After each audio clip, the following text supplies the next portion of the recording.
Era un imperio a una escala que nunca había sido igualada. Misterioso, violento en extremo e infinitamente creativo. Solo un imperio ha sobrevivido durante 4000 años. China. Emperadores todopoderosos movilizaron inmensos ejércitos de campesinos para crear proezas de ingeniería sin paralelo en la historia humana. Una tumba dorada con ríos de mercurio fluyendo. Es difícil creer que algo así pueda ser solo producto del trabajo humano. El canal más largo del mundo. Una flota naval más poderosa que ninguna otra que haya surcado los mares. Pero nada puede compararse con el monumento que cambiaría la faz de la Tierra, la Gran Muralla de China. Esta es la mayor gestión de un proyecto en la historia.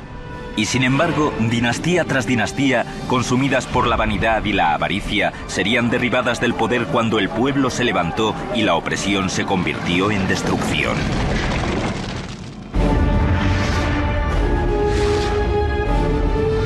La construcción de un imperio. China.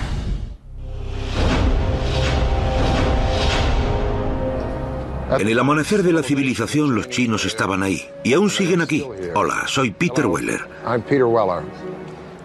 Cuando los egipcios construían sus pirámides, los chinos ya tenían suntuosos palacios para sus reyes. Cuando Roma planificaba su altísimo acueducto que bañaría a sus ciudadanos y apagaría su sed, los chinos estaban desviando un río entero a través de una montaña, antes de la pólvora, y construyendo una presa que irrigaría miles y miles de hectáreas de tierra y provocaría una explosión demográfica como el mundo no había visto jamás. Hace 4000 años, la civilización china creció y se expandió a lo largo de una vasta área. Un tercio mayor que Estados Unidos. Pero durante siglos, en China reinó la confusión. Distintos reinos luchaban por el poder y el control. Los conflictos y los combates devastaban la tierra. China, como la vemos hoy en día, más o menos, estaba compuesta por un número de estados, luchando unos con otros por la supremacía. Ese periodo se llamó los estados guerreros. En el siglo III a.C., un reino sobresalió como el más poderoso y el más implacable. Una provincia occidental, hogar de un pueblo hostil y guerrero. Eran ambiciosos, inexorables y dispuestos a conquistar y unificar los 7 reinos. Se llamaban los Qin. Su unificación de esta vasta tierra crearía un imperio como ningún otro que hubiera visto el mundo. Los Qin prosperaron en una región que era fértil y llana, con acceso a rutas comerciales importantes como la famosa Ruta de la Seda, conectándolos con los rincones más lejanos de China y más allá. Con el tiempo, los Qin desarrollaron 2 ventajas militares críticas sobre los otros reinos. De sus vecinos nómadas y bárbaros, los Qin dominaron la equitación. Al mismo tiempo, también cambiaron su estrategia para hacer la guerra. Hasta ahora, las guerras las libraban pequeños pelotones de nobles conduciendo carros. Pero el reciente descubrimiento de nuevas tecnologías para fraguar metales llevaron a la producción en masa de armas y al nacimiento de un nuevo tipo de guerrero, el soldado de infantería. Fue un tiempo en que el uso del hierro se extendió, por lo que al mismo tiempo entraron los ejércitos de infantería que tendieron a ser mucho mayores, por lo que fue posible fabricar más armas. Con esta innovación táctica, los Qin lanzaron una ofensiva para conquistar toda China. Al ir cayendo un reino tras otro, los Qin se enfrentaron a un nuevo desafío: cómo producir con rapidez suficiente alimento para aprovisionar a su ejército ahora masivo. Esa responsabilidad recayó en un hombre. Se llamaba Li Ping, un oficial Qin que era uno de los mejores ingenieros hidráulicos de todos los tiempos. Bajo su dirección, los obreros chinos construyeron una obra maestra de la ingeniería. Durante siglos, el río Min había atormentado al pueblo chino, causando sequías en invierno e inundaciones en verano. Ahora Li Bing estaba decidido a aprovechar las violentas aguas. El centro de su plan era un dique que crearía una vía fluvial completamente nueva. Un canal para controlar el flujo y también para proveer un suministro de agua para la producción de alimentos que necesitaban con desesperación. Pero Biling tenía un enorme problema. El monte Qian estaba directamente en el camino de su canal de irrigación. No podía mover la montaña, por lo que decidió excavar un camino para su nueva vía fluvial a través de ella. Mucho antes de la invención de la pólvora, habrían tardado décadas en abrir un camino a través de la montaña por medio del trabajo manual, usando solo martillos y taladros. Los militares Qin exigían resultados más inmediatos, obligando a Li Bing a crear una nueva tecnología audaz. Dejaría que las fuerzas de la naturaleza hicieran el trabajo pesado por él. Primero calentó las rocas con fuegos controlados, luego las mojó con agua fría. Esto provocó que las piedras se rompieran en pequeños trozos que podían ser transportados.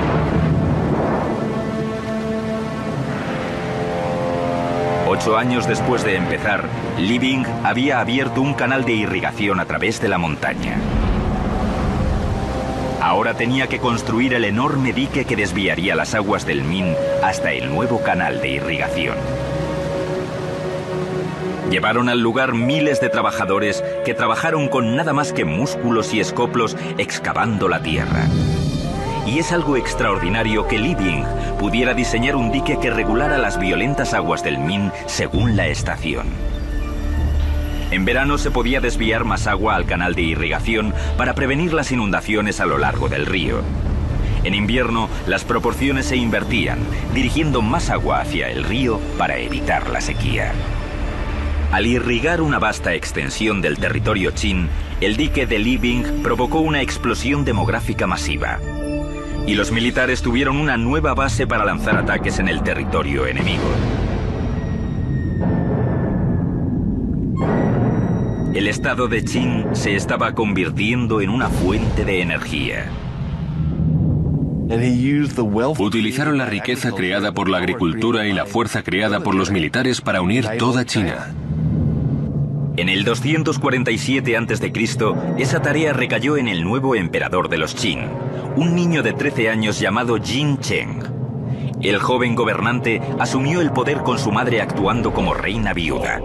Pero Jin Cheng subió al poder en un palacio lleno de enemigos conspirando ya para matarle. Los cuchillos estaban siendo afilados.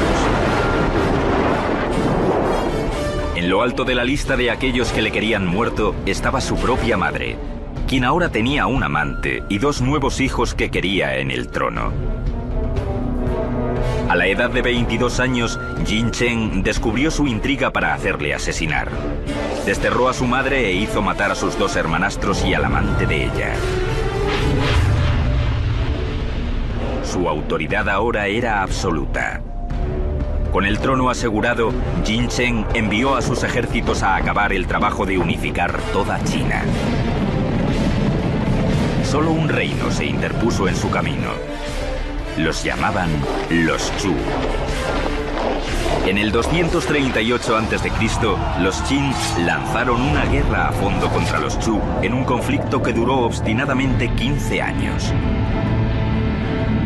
Por fin, en el 233 a.C., ellos también alzaron la bandera de la rendición. El último gran obstáculo para la conquista de los Qin de toda China había sido aplastado. La supremacía Qin sobre los Chu consistió en que organizaron sus ejércitos mucho más eficazmente de lo que se había hecho antes. El sueño Qin del imperio estaba terminado. China estaba unificada y en paz. Ahora, un verdadero emperador, Jin Cheng, necesitaba un nombre real. Llegaría a ser conocido en toda China y en todo el mundo simplemente como Shi Huangdi, el primer emperador. Shi Huangdi proclamó que su dinastía duraría 10.000 generaciones. Fue durante su reinado cuando China se embarcó en la construcción del proyecto quizá más espectacular de todos los tiempos. Una muralla como ninguna otra había sido vista en el mundo. Pero los Qin pagarían un alto precio por las grandes ambiciones de su emperador, con la ira de líderes implacables y con la sangre de su propio pueblo. 220 a.C. El primer emperador de China, el triunfante Shi Huangdi, parte a inspeccionar su nuevo imperio. Por primera vez en la historia, China estaba unificada y segura. Y tenía intención de mantenerla así con el proyecto de ingeniería más ambicioso concebido jamás: la Gran Muralla de China. La Gran Muralla es una conexión de murallas que ya existían anteriormente. Un número de estados en el norte de China habían construido murallas en parte para defenderse unos de otros, pero sobre todo para defender su frontera norte. Sigue siendo hasta la actualidad, sin superar por la ingeniería moderna, una sola barrera inexpugnable que aísla el vasto imperio chino del mundo exterior a lo largo de una frontera que se extiende miles de kilómetros. Esto es Chongchong. En mandarín significa Gran Muralla y créanme, cubre más territorio que la anchura de Estados Unidos continental. E incluidos todos los ramales que no van a ninguna parte, tiene 9.000 kilómetros y eso es muy largo. Shi Huangdi, el primer emperador de China, empezó a construirla hace 2000 años y se trabajó en ella hasta el siglo XVII. Pero la muralla original no era como esta. Era más parecida a un muro de ladrillos y adobe, pero presentaba un interesante desafío a la ingeniería de todos modos, porque tenía que ir desde el mar en el este hasta el desierto de Gobi en el oeste, para mantener fuera a los nómadas del norte, como los mongoles, y al pueblo chino dentro. Se necesitó la audacia de los emperadores para soñar a lo grande, pero también el implacable impulso de los trabajadores chinos para construir a lo grande, pero todo tuvo un precio. Su capacidad para resistir privaciones era inimaginable. Hombres, mujeres y niños trabajaron con sus manos en esta muralla y si se quejaban o intentaban escapar, los mataban. Las enfermedades eran constantes, las lesiones un lugar común. Vestidos solo con harapos, esta gente sufrió frío intenso, hambre intensa y agotamiento intenso. Los informes dicen que en el apogeo de la producción de esta muralla, cerca de 1/5 de todos los trabajadores de China, 1 millón de personas, trabajaban aquí y 1/4 de esas personas murieron. Y si morías aquí, normalmente te enterraban aquí, en la muralla, dando lugar a otro de sus varios apodos, la Gran Tumba. Millones de brazos, piernas y espaldas se rompieron construyendo esta muralla. Hay poesía muy conmovedora, sobre todo escrita por esposas y madres, sobre jóvenes muchachos que se iban a trabajar al proyecto de la Gran Muralla, sin comida, morían en el frío invierno y nunca regresaban a casa. Pero la fuerza bruta no sería suficiente. Diferentes regiones tenían terrenos muy distintos y materiales de construcción variables a mano. Siempre que era posible, los ingenieros añadían a la construcción los muros ya existentes, pero la mayoría se construyó de la nada. Crearon un sistema brillante utilizando un material que tenían en abundancia. El método de la tierra apisonada es en lo que en China se llama un hangtu y consiste en construir un armazón de madera para encerrar el muro y empiezas desde abajo, digamos, con 2 tablas paralelas y luego echas gravilla y palos y barro y utilizas el extremo de un tronco para golpearlo hasta que está muy compacto y luego echas otra capa y sigues el mismo proceso y después colocas algunas tablas en la parte externa para mantenerlo en su sitio y sigues el proceso y sigues subiendo hasta que alcanzas la altura que quieres. Cuando estaba seco, se sacaba el armazón dejando un bloque sólido de tierra apisonada reforzado por las cañas de pita como las barras de acero que refuerzan el cemento moderno. El lado meridional, de cara a China, estaba defendido por un simple parapeto, mientras que el lado norte, de cara a los bárbaros, estaba almenado. Había una torre de guardia cada 700 o 1000 metros.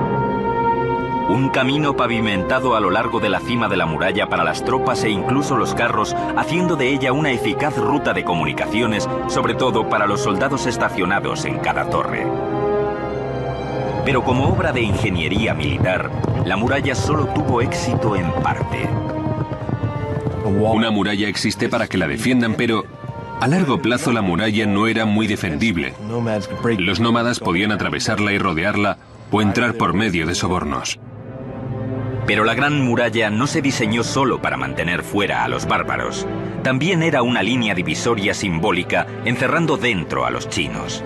La Gran Muralla, en cierto sentido, es una marca cultural tanto como una fortificación militar. Es un modo de decir, los chinos a los nómadas, vosotros quedaos ahí fuera, criad caballos y ovejas y nosotros nos quedaremos dentro plantando cereales. En el 210 a.C., la Gran Muralla se había extendido más de 5.000 kilómetros, dejando una marca indeleble en el accidentado terreno de China. Pero el resentimiento se estaba convirtiendo en furia contra Shi Huangdi. Muchos en su reino sentían que la colosal barrera no valía el precio que infligía en el pueblo chino. Una vez más, sus enemigos conspiraban contra él. Los últimos años de Shi Huangdi estuvieron marcados por lo que creo que es razonable llamar paranoia, pero como dice el viejo proverbio, solo porque estés paranoico no significa que la gente no te persiga. Al menos 3 conspiraciones de asesinatos se sucedieron en poco tiempo. Shi Huangdi devolvió el golpe convirtiendo a China en una auténtica prisión para su pueblo. Ordenó destruir todos los archivos históricos de su despiadado régimen. El castigo para todo aquel que no lo cumpliera era el trabajo forzado o incluso la muerte. Unas 400 personas fueron enterradas vivas para dar una lección a aquellos que hablaban contra el régimen. Cuando el hijo mayor del emperador objetó, incluso él fue desterrado. La brillante visión de Shi Huangdi había transformado China en un gran imperio, pero pagó el precio con un descenso a la locura. Ahora volvería sus obsesiones y su ejército de trabajadores hacia otra proeza de la construcción comenzada años antes. Un monumento a su propio miedo y muerte. En el 220 a.C., el emperador Shi Huangdi, había unificado China por primera vez. En la frontera norte, millones estaban esforzándose y muriendo poniendo los cimientos del triunfo de la ingeniería característico de China, la Gran Muralla de 5.000 kilómetros de longitud. Pero el primer emperador no había acabado. Incluso mientras luchaba contra otros reinos chinos y sus propios demonios, Shi Huangdi comenzó a reunir a unos 700.000 hombres cerca de la capital, en China central, para construir el más personal de todos sus proyectos de ingeniería.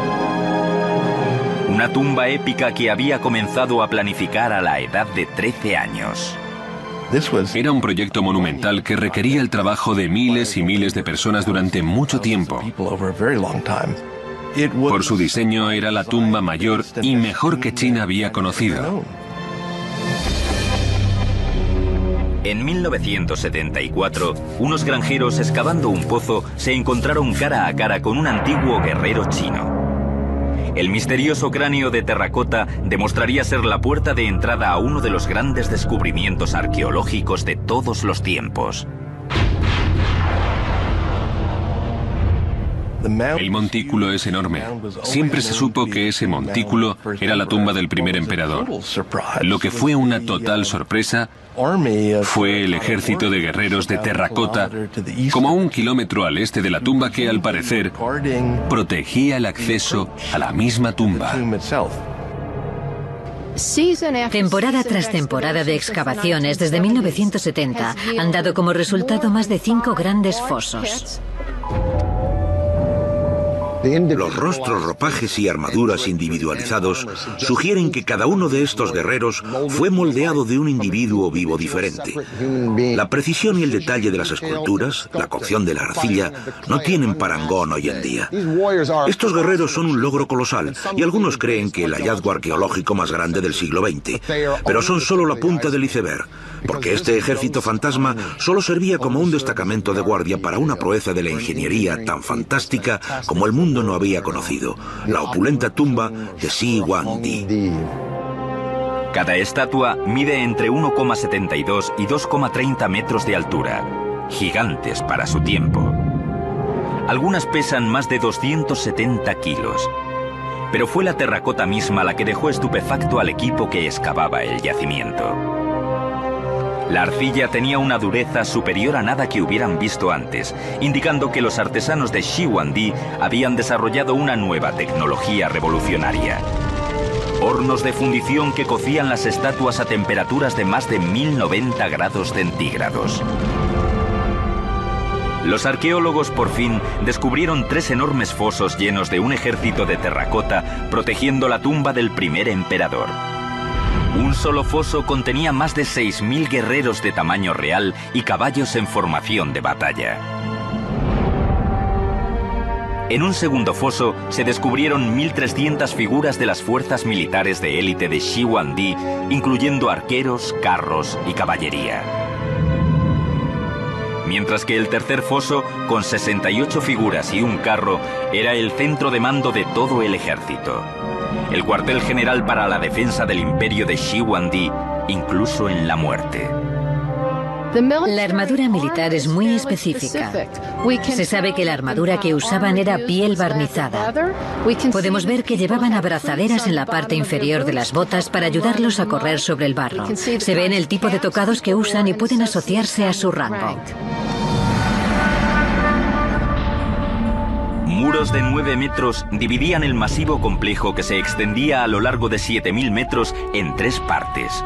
La ciudad exterior, la ciudad interior y luego el mausoleo mismo. Durante la construcción de la tumba, un ejército de trabajadores excavaron un gigantesco foso con terrazas que medía unos 4.800 por 5.180 metros, como 580 canchas de baloncesto. Cuando el enorme complejo de la tumba estuvo terminado, fue techado con una montaña de tierra con terrazas de cerca de 120 metros de altura. En aquel tiempo, debió de ser casi tan grande como la Gran Pirámide de Giza, en Egipto. Pero más de 2000 años de inclemencias del tiempo han reducido la montaña original hecha por el hombre a unos 76 metros. Es difícil creer que algo como esto pueda ser producto del trabajo humano solamente, pero lo es. Ese montículo fue puesto ahí, cesto lleno de tierra tras cesto lleno de tierra, para cubrir lo que asumimos que es toda una ciudad subterránea dedicada a la vida tras la muerte del primer emperador. La tumba de Shi Huangdi es definitivamente la expresión de un hombre que quería que su imperio superara cualquier cosa que el mundo hubiera conocido. El techo se dice que es un cielo nocturno tachonado de constelaciones hechas de perlas.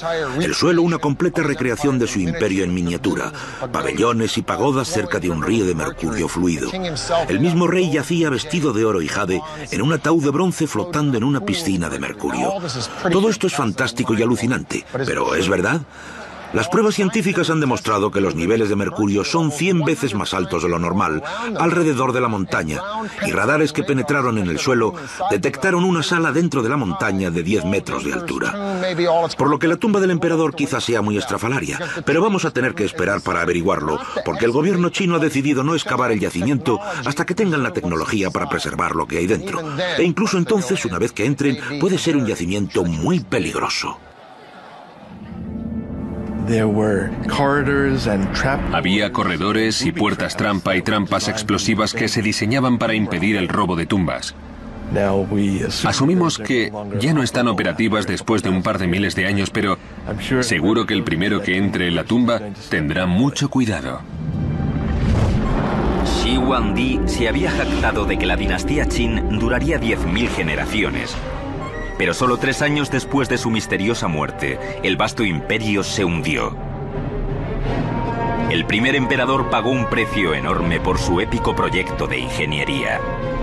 La gran muralla y la magnífica tumba arruinaron el país y al final rompieron las espaldas de los campesinos chinos. Empujado hasta el límite, el pueblo se rebeló y China se precipitó en el caos. Shi Huangdi, el primer emperador de una China unida, ha muerto. Pocos lo lamentan.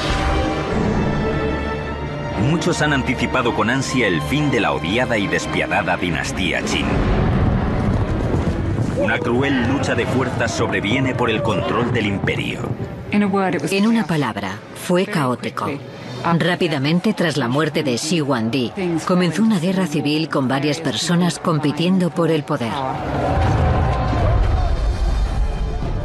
el 260 a.C., un nuevo gobernante sube al poder decidido a llevar estabilidad a China. Se llamaba Liu Bang.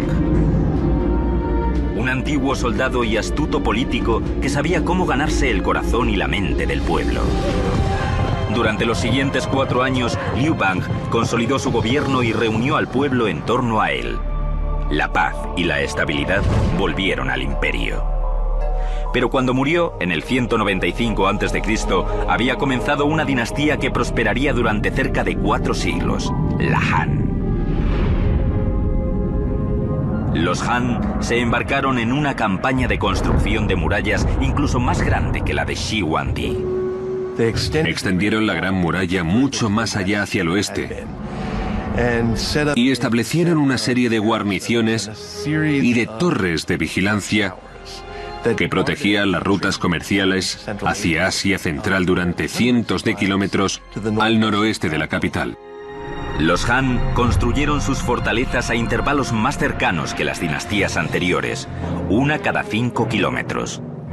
En áreas de fuerte actividad enemiga podían aumentar hasta a una cada 500 metros.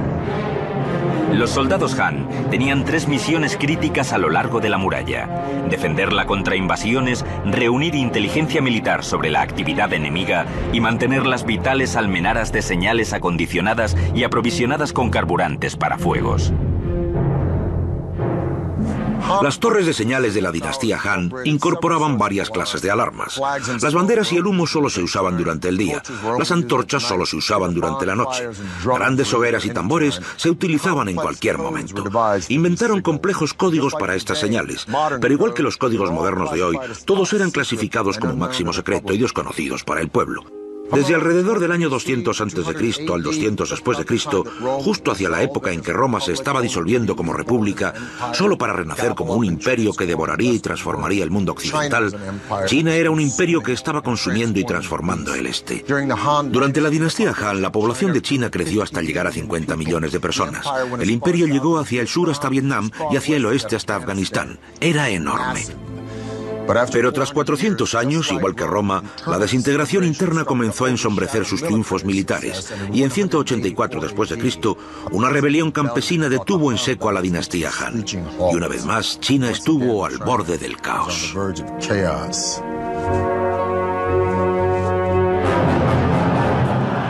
Durante 3 siglos, la guerra, la traición y la muerte gobernaron en China. Y una vez más, se necesitó una mano inflexible para acabar con la época de confusión. En el siglo VI, un pueblo del norte, el Sui, declaró la guerra al caos, conquistando una parte del imperio tras otra. Hasta que China estuvo unida otra vez, por primera vez desde la caída de la dinastía Han, 3 siglos antes. El emperador Yang Di construiría el imperio Sui sobre la base de cerca de 1000 años de dinastías que llegaron antes.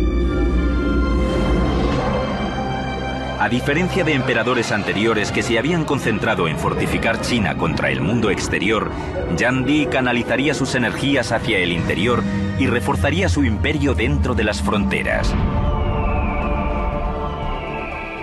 China es vasta, y sus vías fluviales suministran los medios más eficaces de transporte a través de las enormes distancias.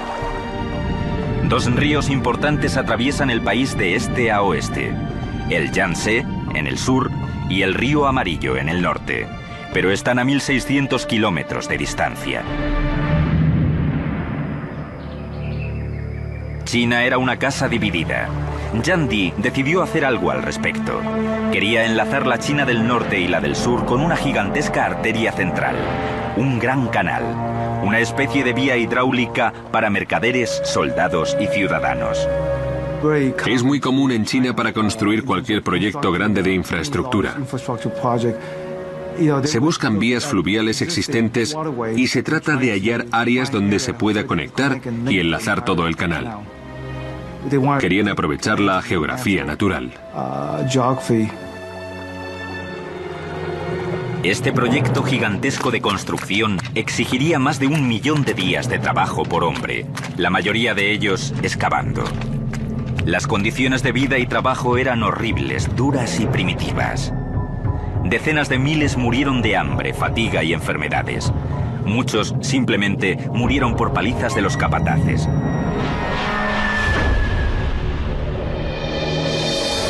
Se necesitaron más de 24 esclusas para crear una red masiva de canales.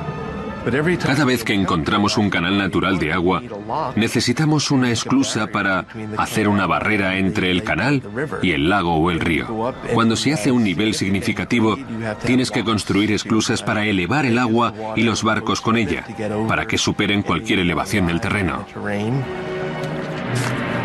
Necesitaron 5 millones de trabajadores durante 6 años para construir el Gran Canal. Cuando estuvo construido, se extendía 1.900 kilómetros y era el proyecto de canal más largo y más ambicioso que se había decretado en la Tierra hasta ese momento. Al conectar el río Amarillo con el Yangtze, el Gran Canal podía ahora transportar mercancías a más de 70 kilómetros al día. Las ciudades importantes a lo largo del canal se convirtieron en centros comerciales de seda, porcelana y algodón. Los mercaderes y artesanos suministraban artículos manufacturados a los mercados que se abrían a través de todo el país. Económicamente hablando, hizo el comercio interregional mucho más fácil, además de proporcionar trabajo a mucha gente, en construcción, mantenimiento, transporte de mercancías y personas arriba y abajo. Como el Nilo en Egipto, integraba el norte y el sur, reforzando la base de un imperio unificado. El canal fue un tremendo generador de riquezas. Era una oportunidad para que los poetas viajaran, los pintores se movieran y comenzaran a pintar paisajes. Así que fue un motor de desarrollo cultural, no solo a lo largo de su propia ruta, sino que su influencia fue mucho más allá de sus confines. Con su proeza de ingeniería terminada, el emperador Zhang Di decidió que era hora de un viaje victorioso por el Gran Canal. Fue un espectáculo estridente, con un séquito de miles de personas viajando con opulencia que bordeaba lo obsceno. El emperador tenía lujosas barcazas imperiales bellamente decoradas que podían llevarle por el Gran Canal. Y pasaba 6 meses al año disfrutando del soleado sur. El emperador redefinió el lujo exigiendo alimentos exquisitos e impuestos desorbitados de cada condado y ciudad a lo largo del canal.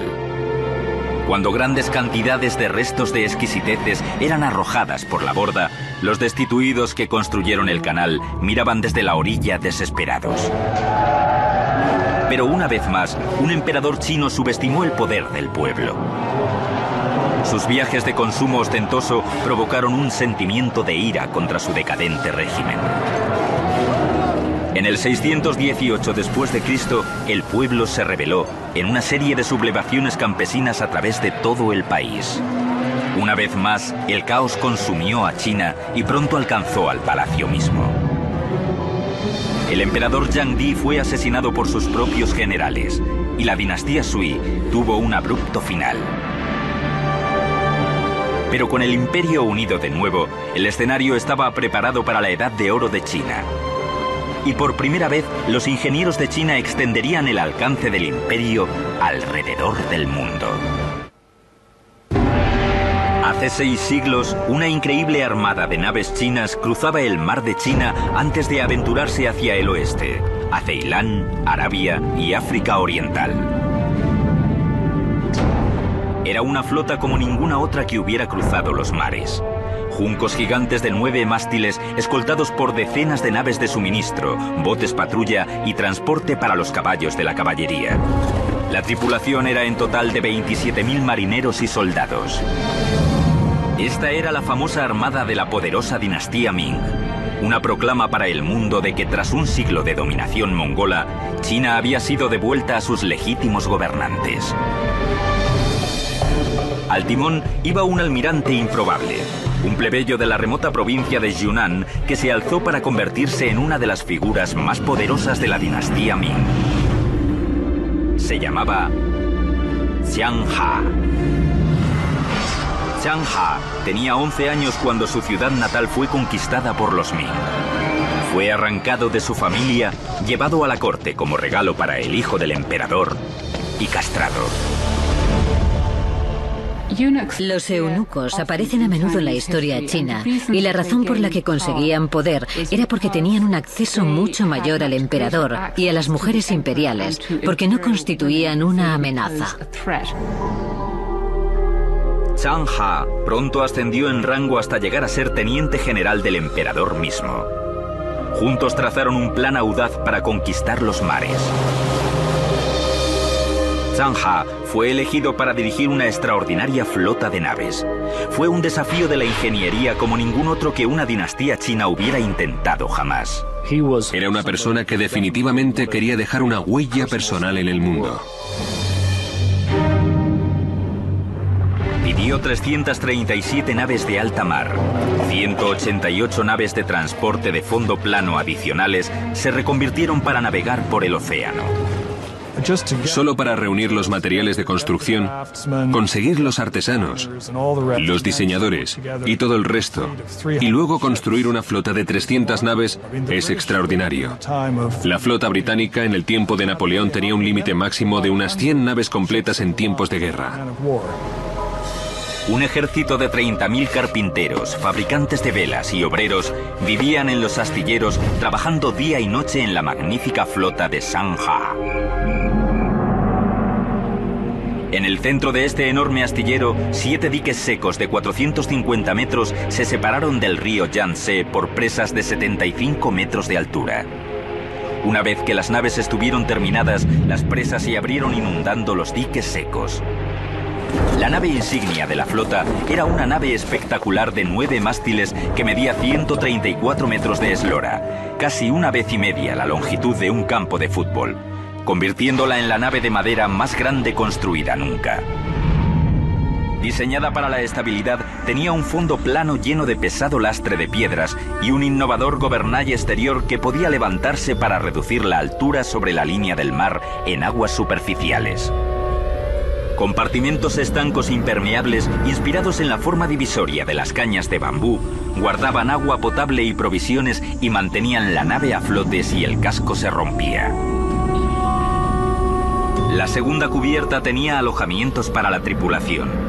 La cocina, el comedor de oficiales y la sala de operaciones estaban en la tercera, mientras que la cuarta cubierta se utilizaba como plataforma para la lucha. Completamente aparejada, la nave insignia tenía 9 asombrosos mástiles y 12 velas cuadradas de seda roja ondeando hacia el cielo. Otras naves estaban armadas con 24 cañones de bronce capaces de disparar a más de 270 metros. Sus popas y proas tenían reforzados perfiles altos para golpear a naves más pequeñas. Algunas naves transportaban caballos o transportaban tropas.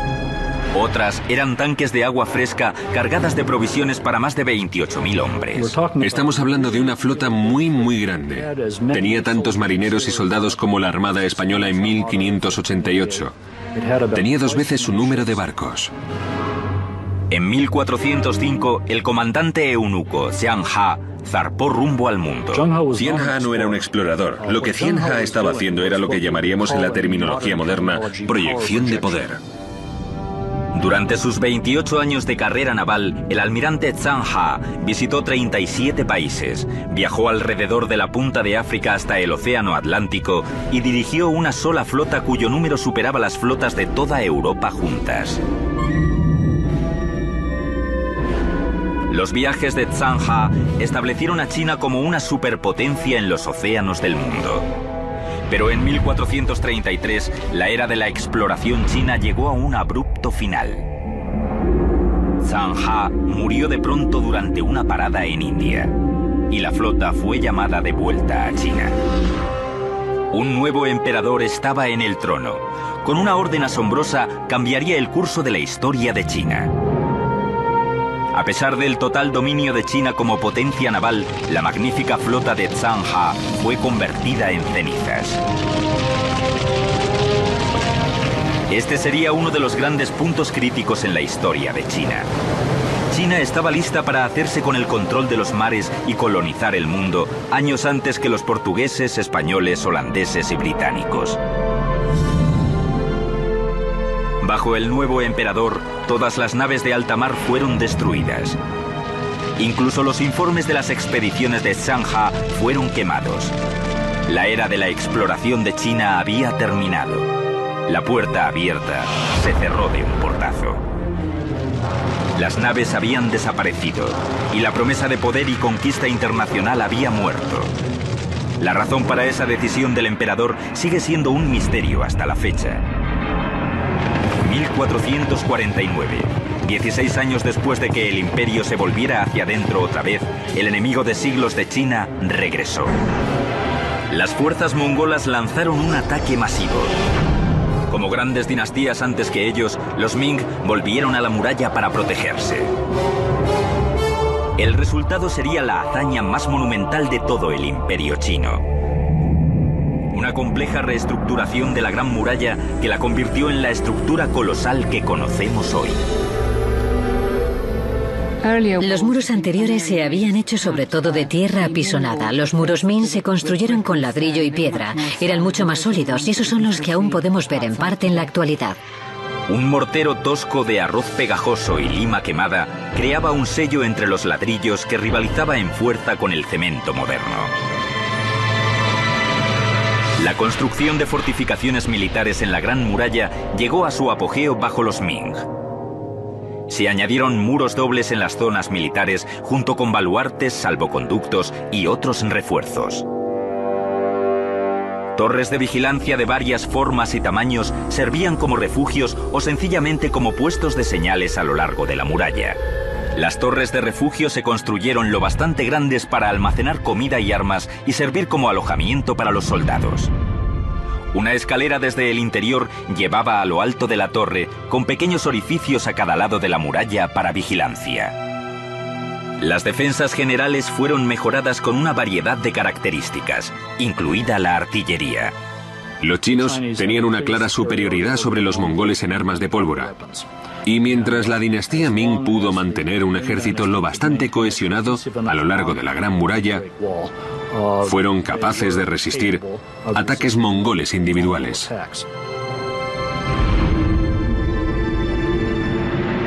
A finales de la dinastía Ming, más de 9.000 kilómetros de muralla, incluidas sus muchas vueltas y digresiones, se extendían a lo largo del norte de China. Durante un siglo y medio, la muralla se mantuvo firme. Pero en 1600, la dinastía tras ella se derrumbaba. Y una tribu extranjera conocida como los Manchú estaba reuniendo fuerzas en la frontera norte de China. El 26 de mayo de 1644, Beijing por fin cayó ante las fuerzas manchúes. Los chinos tardarían más de 250 años en derrocar a los invasores del norte.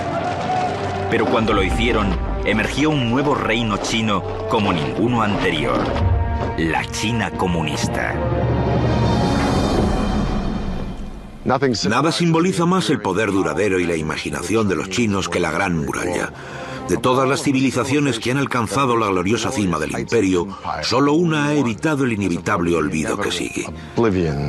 Los emperadores van y vienen, pero durante miles y miles de años, la dedicación, visión, resistencia y brillantez de este pueblo extraordinario han empujado a su civilización a triunfar una y otra vez, cuando otras sencillamente se han transformado o disuelto o desaparecido. En el amanecer de la civilización, los chinos estaban ahí y aún siguen aquí y todavía no han terminado. Soy Peter Weller para el canal de Historia.